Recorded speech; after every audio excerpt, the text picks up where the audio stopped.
Macmillan Audio presents The Jane Austen Society by Natalie Jenner. Read for you by Richard Armitage.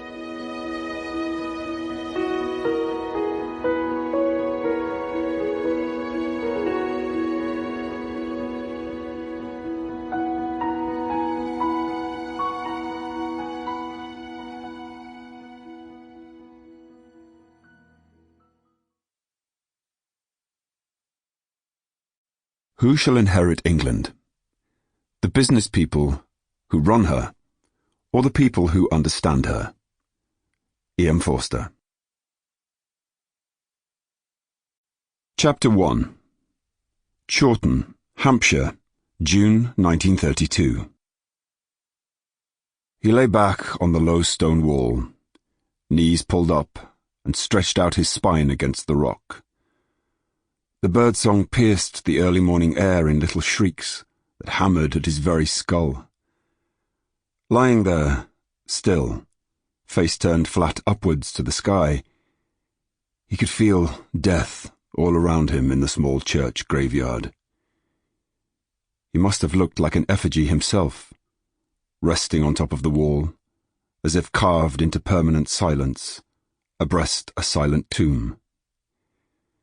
He had never left his small village to see the great cathedrals of his country, but he knew from books how the sculpted ancient rulers lay just like this, atop their elevated shrines, for lower men like himself to gaze at centuries later in awe.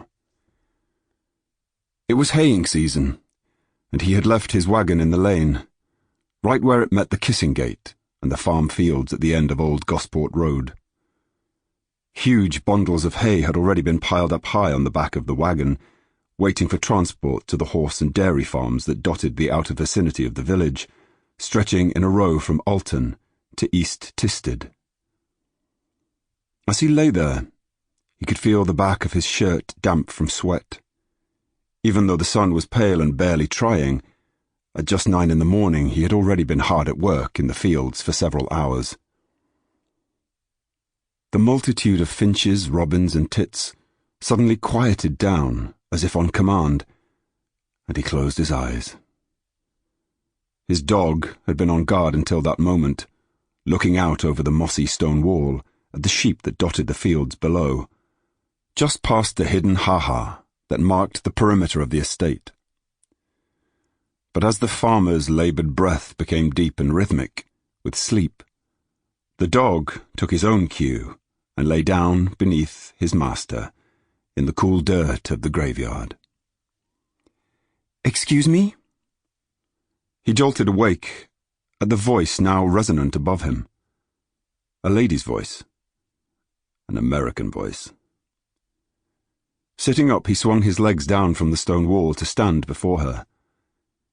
He looked at her face quickly, glanced at the rest of her, and then just as quickly looked away. She appeared to be quite young, no older than her early 20s. She wore a wide-brimmed straw hat with an indigo blue ribbon tied about it that matched the deep blue of her tailored dress. She looked quite tall, almost the same height as him, until he realized she was wearing the highest pair of heels he'd ever seen. In one hand she held a small pamphlet, in the other a black clutch purse, and around her neck hung a tiny cross on a short silver chain. "I'm sorry to disturb you, but you're the first person I've met all morning, and I'm quite lost, you see." As a lifelong resident of Chawton, population 377, the man was not surprised. He was always one of the first villagers up and about in the morning, right behind the milkman, Dr. Gray, on his more pressing rounds, and the postman, doing his pick-up from the local office. "You see," she repeated, starting to adjust to his natural reticence. "I came down for the day from London. I took the train out here from Winchester to see the home of the writer Jane Austen, but I can't find it. And I saw this little parish church from the road and decided to have a look around, to find some trace of her if I could." Sample complete. Ready to continue?